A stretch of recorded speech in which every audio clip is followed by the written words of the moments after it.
what's up, y'all? Eminem bots in my comment section. Hey, what's up, bots? You think we haven't seen your tired ass arguments before? It's about time, man. I got some notes, I got some receipts, and I'm gonna address one of your, silly little comments because it's something we've seen a lot, but I think videos haven't really touched on it. All right? And that is the comment that an Eminem bot would make and say, hey, well, if Eminem is so successful and it's all about race, well, how come other white rappers aren't successful on that level or just successful in general? Well, my dear Eminem bot, I'm going to break it down for you. The sad thing is that white rappers actually are quite successful, and there's been a history of white success in hip-hop. Didn't start with Eminem. Eminem is actually kind of one of the later guys to capitalize off the success of hip-hop, right? Let me break it down. So, before I begin, let's say this. The United States and Canada both have, I would say about 70% of their population is white. So that means that there's a lot of white people in that country, and these are some of the, of course, wealthiest countries on the planet. What it does mean is that when white people make up 70% of the population in countries that are doing very well, that means they have the capital, aka purchasing power, to make decisions. And so if they are racist, they have the ability to support racist ideas through capital, fulus in Arabic, aka money, right? There's a lot of white people out here, especially in North America, right? US and Canada. So when I tell you that someone is successful because they're white, I don't know why an Eminem bot would find that so hard to believe. There's a lot of white people in the United States and in Canada. So, history. The very first rap song, okay, so hip hop comes out in 73, right? The very first song to go number one on the Billboard Hot 100 was Blondie. Who was Blondie? White rock band. This first hip hop song. Now, it's a bit of a disco new wave song, but it's the first song to feature rapping that goes number one on Billboard Hot 100. Oh, I got more receipts. Now, think about it. This is like 1980, I think. Hip-hop's been around for 7 years or so, right? People, of course, are shitting on it, calling it monkey music, all that stuff, right? It's not really, doing a whole lot. I mean, yes, it's starting to become popular with Rappers Delight and everything. And then you're telling me that as soon as a white girl, Debbie Harry, shows up, all of a sudden it becomes Hot 100, number one? Oh, we've seen this before. Now, let's go to a couple years afterwards. I want to say 83. Beastie Boys, first rap album to go number one on Billboard Hot 100. That's pretty significant. So you're telling me the first time a rap album sold a lot, essentially, right? And topped the Billboard 100 when rap was sort of making its way into the mainstream was Beastie Boys? Oh, isn't that surprising? And guess what Beastie Boys are? Oh, they're white. Oh, what a surprise. Now, we go another couple years later. We're now in 1990. Okay? Guess what the first hip-hop, straight-up hip-hop record is to go number one on the Billboard Hot 100? Was it by someone white? Oh, it was? Vanilla Ice, my friends. Okay? Ice Ice Baby goes number one. And Souls, he sells like a gazillion units. He still actually not holds the record, but he's still one of the highest selling rappers ever in terms of that one album, right? To the Extreme or whatever. So you're telling me that hip hop at this point, which was almost 20 years old, right? The very first rap record, straight rap record to go to number one on the Hot 100 is a white guy? Wow, why is that surprising? Now, let's talk about a bunch of other white rappers, because you're going to say, okay, well, hey, that's them, right? It happened before Eminem. It was racist before Eminem. But let's talk about rappers that came out after Eminem, right? So, you remember Macklemore? From what I understand, Macklemore was the first independent rap song to go number one. On the Hot 100 again. White rapper? What a shock. We have, of course, Post Malone doing, very well for himself. Doesn't sell the niggas at all. Justin Bieber, who's, R&B artist, but you get my point. Here's the problem. white people are always put on pedestals. There's a lot of these guys who aren't all that dope, but as long as they make a little headway, people will trip over themselves to give them props, right? So Eminem, selling a whole bunch of units is not surprising to anybody. It's only surprising to people who want to play dumb, okay?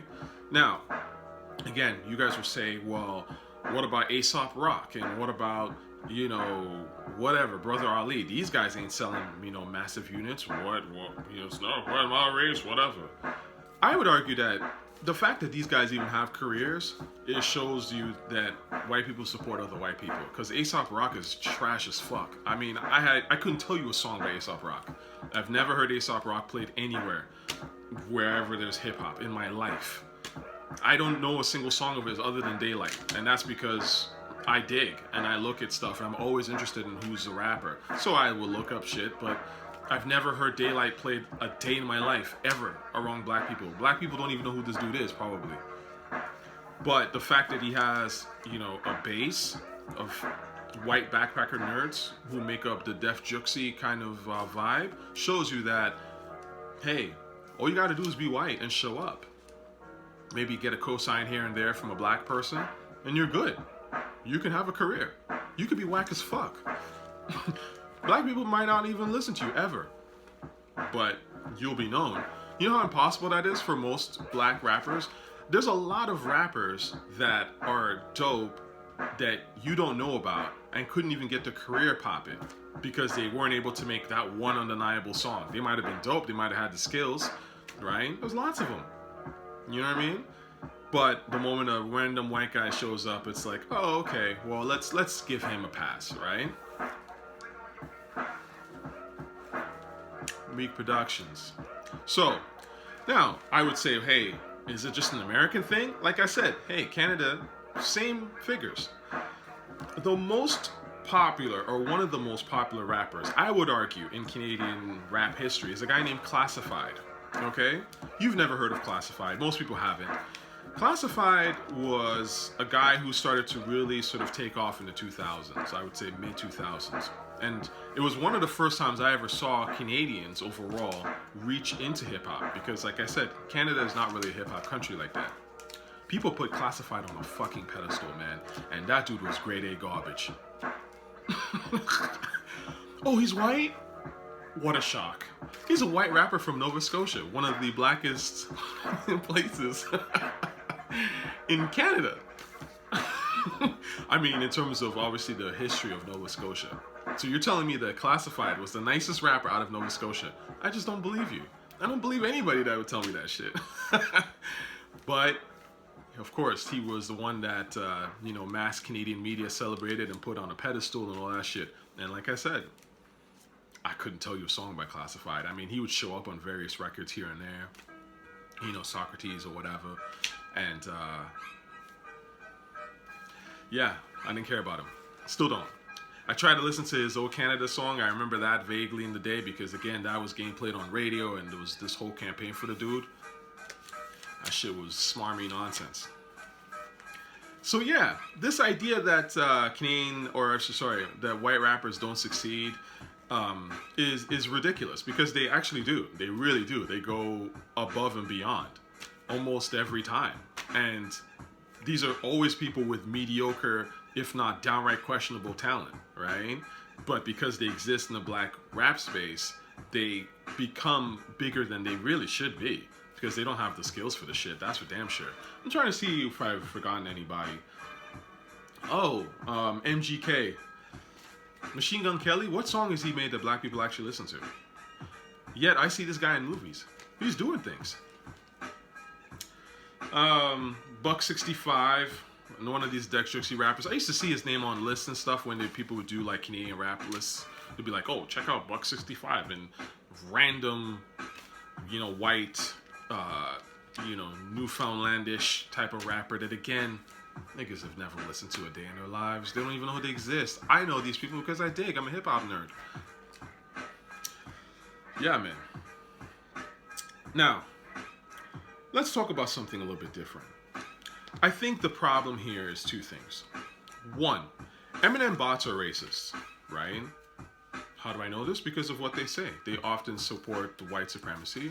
And does it surprise me that Eminem bots who troll the internet looking for comments or anything about Eminem are racist? It doesn't surprise me. Eminem himself made a racist tape. So when Eminem raps, it's white tantrum shit. It's like, school shooter shit. So am I really surprised that the fans sort of reflect the artist to a certain extent? No, of course not. Now, do I know for a fact whether Eminem is actually racist or not? I have no idea. I mean, I don't know him. I don't know anything about him. But did he make a racist tape? Yeah, he actually did. Does that make someone racist? Probably. At least back then. Did he apologize for it? Not really. It was swept under the rug. Oh, Justin Bieber did something, weird and racist about that shit too, right? Didn't he have some kind of song? Then I got really buried and swept under the rug. Oh, I got time today. Now, Rakim. The Rakim quote, which I fucking hated always, when he was like, oh, Eminem would be Muhammad Ali. Rakim kind of set hip-hop back with that one. But you know what? He's a legend. He's done way more for hip-hop than I ever will, to be honest with you, of course. So, fuck it. Like, he's an elder. I respect him, and I love his music.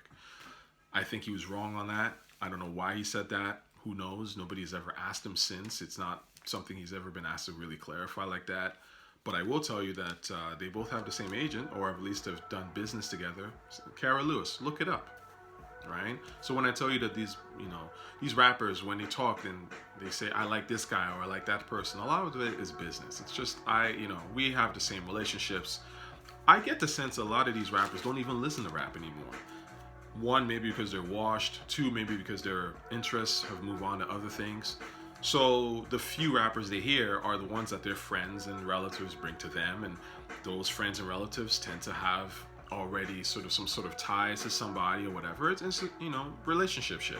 And so they hear something and go, oh, actually this is kind of decent. That doesn't mean that person that they're saying is decent is the best rapper that they've ever heard, or even the best rapper in the entire pool of talent. It's just the one that they've heard. And it's that simple. And like I said, it's a conflict of interest. So am I surprised that Rakim, who has the same agent as Eminem, is bigging up Eminem when Eminem needs to co-sign, and they know how this goes? The business knows that white people want to see other white people as long as they get the black co-sign. That one black co-sign can do it, right? It's business. Last thing I want to talk about Eminem, and then I'll end it.